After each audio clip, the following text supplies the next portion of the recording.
It's James here today, and today I want to reflect back when I was growing up.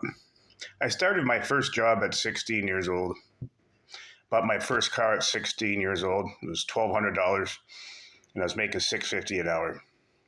But my father taught me. He, he started charging me rent when I was 19. And he says, when I turn 21, I either go to school or he's going to up the rent.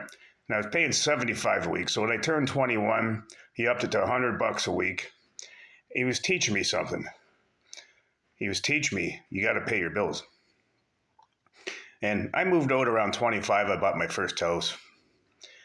And I had a little bit of savings in the RSPs. And I used that for a down payment on the house. And I made my mortgage payments. Now I'm mortgage free. That's what he taught me, the values he invested in me. And, if you have kids, teach them.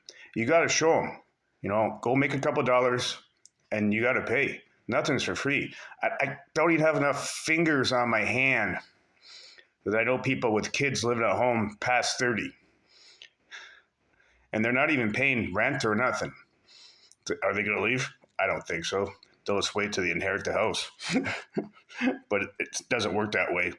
Most of the time, when the house, unless you're sole executor of the house, you're going to be screwed and have to buy out your brothers and sisters and whatever, pay for the funeral.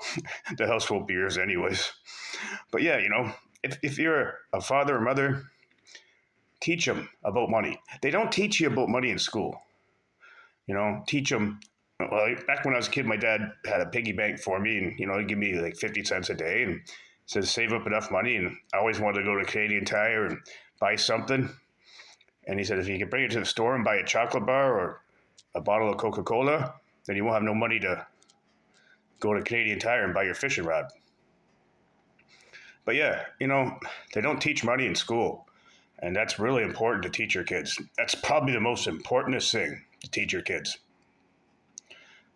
And another thing, I'd say don't have kids unless you're going to end up spending 500 grand on a kid and they're never going to leave. But anyways, just a message from today from James about what to train your kids on. Train them about money. And that's I buy a little gold and silver once in a while, just stash it away, hidden well. And it's an investment. I don't spend a lot of money on it, but you got to have a backup just in case the bank shuts down or the bank freezes. Somebody will always take gold and silver as a currency, that's for sure. Texas just did that. You can bring in gold or silver and they'll take it as a currency. Buy whatever you want. But anyways, just a message from James today about parents with kids. Teach them. The best thing you teach them, they're going to make money somewhere. Teach them how to invest a little and be responsible with their money. And it pays off in the end. It takes 20 years, if you invest a little bit of money, whatever investment you want, RSPs, stocks, bonds, it takes time. So you got to start early. Earlier, the better. Take 25% of your paycheck when you're young and invest. And in 20 years, it'll be perfect. Anyways, James O, just a little message to parents today.